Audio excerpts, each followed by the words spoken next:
भरत सुंदरसन हमारे साथ हैं, हम पर्थ में मौजूद हैं और इस बात का गर्व तो हासिल कर ही सकते हैं कि पहले इंडियन मीडिया की तरफ से यहाँ पर रिप्रेजेंट कर रहे हैं। बाकी भी लोग हैं यहाँ पर, ऑब्वियसली भरत सर तो यहीं पर हैं और काफ़ी क्लोजली फॉलो करते हैं, राइटर हैं, कमेंटेटर हैं और आपने तमाम ऑस्ट्रेलिया में ही नहीं बल्कि दुनिया भर में इनको देखा हुआ है। हमारे साथ तो लगातार जुड़ते रहते हैं।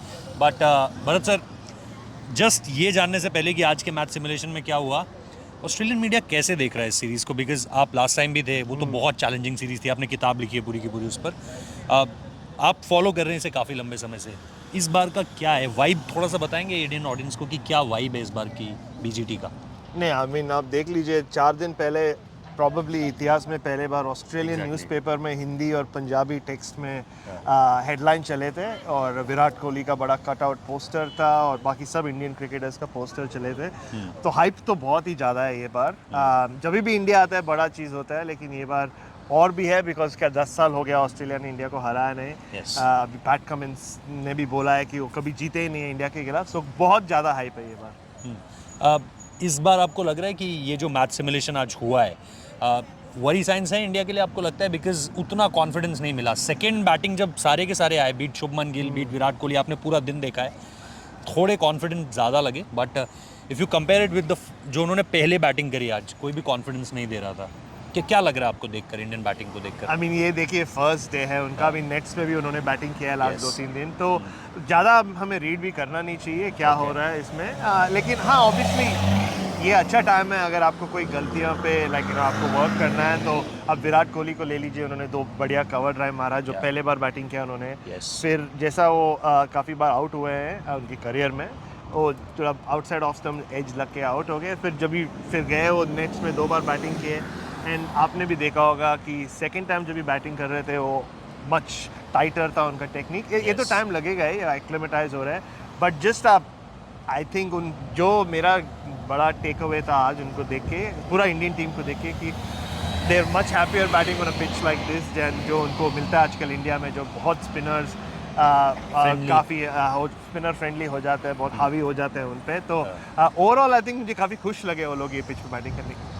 आपको लग रहा है कि जो कॉन्फिडेंस चाहिए इंडिया को, मैं देख रहा हूँ, सबके लिए नहीं कहूँगा बट ऑस्ट्रेलियन मीडिया रिपोर्ट्स में, ऑस्ट्रेलियन जो टीवी रिपोर्ट्स हैं उसमें भी इस बात का जिक्र हर कोई कर रहा है दैट अभी 3-0 वाइट वॉश होकर आ रहे हैं यहाँ पे। तो वो कहीं ना कहीं एक नॉक ऑन द हेड दिया जा रहा है कि भाई तुम तो अभी घर पर हार कर आ रहे हो।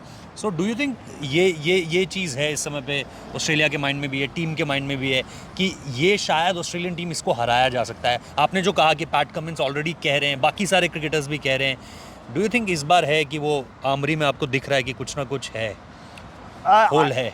नहीं, आई थिंक होल से ज़्यादा आई थिंक जो मैंने पैट कमिंस को देखा है एज ए कैप्टन और ये जो ऑस्ट्रेलियन टीम को देखा है, ऑस्ट्रेलिया में भी देख लीजिए और बाहर भी देख लीजिए, वो ऐसा टीम है जो पैनिक नहीं होते हैं। जो लास्ट टाइम वही जब इंडिया के मिराकुलस विक्ट्री हुआ था तो वो ऑस्ट्रेलियन टीम काफ़ी बार पैनिक हो गया, स्पेशली सिडनी और ब्रिस्बेन में।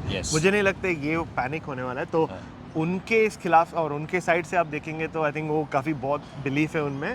But at the same time even though बात तो चल रहा है बहुत कि 3-0 इंडिया हार के आया है, बट इमीडिएटली वो लोग ये भी बोलते हैं कि आप ज़्यादा रीड नहीं कर सकते बिकॉज पिचेस ऐसे थे, वैसे पिचेस यहाँ नहीं मिलेंगे। तो वो भी बहुत कॉग्निसेंट है ये चीज़ के कि जो विराट कोहली हो गया या रोहित शर्मा हो गया या यशस्वी जायसवाल हो गया, ऑल दीज बैटर्स जो है वो इन मैनी वेज वो मोर सूटेड है ऐसे पिच पे बैटिंग करने के लिए एज कम्पेयर टू ऑस्ट्रेलिया। तो रैंक टर्नर बनाने की नहीं सोच रहा है ना? मुझे तो नहीं लगता है, उनके पास एक ही स्पिनर है तो मुझे रैंक टर्नर तो नहीं होगा। बट ये मैं कहूँगा कि लाइक जो आप लास्ट 2-3 समर देख लेंगे तो ऑस्ट्रेलिया में रन बनाना इतना आसान नहीं रहा है, not just for visiting team but even Australian batters के लिए। तो इट बी इंटरेस्टिंग टू सी कैसे पिच बनेंगे, बट मुझे तो लग रहा है कि बॉलर्स के लिए कुछ ना कुछ तो होंगे। वन लास्ट क्वेश्चन, ऑस्ट्रेलिया की टीम के बारे में थोड़ा सा बताइए, वीकनेसेस के बारे में मैं आपसे जानना चाह रहा हूँ। अभी जो पाकिस्तान की फास्ट बॉलिंग थी, क्या उससे कुछ बाय इन करना चाहिए कि भाई क्वालिटी पेस अटैक के सामने, जैसे इंडिया क्वालिटी स्पिन अटैक के सामने इंडिया स्पिन नहीं खेल पा रहा है अपने बैकयार्ड में, क्या ये कहा जा सकता है कि ऑस्ट्रेलिया अपने बैकयार्ड में अच्छी क्वालिटी फास्ट बॉलिंग नहीं खेल पा रहा है? और जो थोड़ा सा ये लग रहा है कि मानस लाबुशेन का लास्ट जो सीज़न है वो बहुत अच्छा नहीं गया है, आई थिंक एवरेज अंडर 30 या फिर मैक्सवेनी को वो लेकर आ रहे हैं, एक्सपीरियंस नहीं है स्टीव स्मिथ के। सडनली आप उस्मान ख्वाजा और शायद ट्रेविस हेड के बीच देख रहे हो चीज़ों को। आप ऑस्ट्रेलिया को कैसे देखोगे? मैं थोड़ा सा कमज़ोरियों के बारे में जानना चाह रहा हूँ, ऑस्ट्रेलिया की क्या कमज़ोरियाँ हैं? नहीं, आप ये वनडे सीरीज तो आप साइड में छोड़ दीजिए, उसमें है। आप ज़्यादा रीड नहीं कर सकते क्योंकि हाँ, पहले 2 मैच में स्टीव स्मिथ और मार्नस भी खेले, Yes. लेकिन वो अलग फॉर्मेट है और उनका फोकस इतना ये टेस्ट सीरीज पे, आई डोंट नो वो वनडे सीरीज में कितना फोकस था। ओके।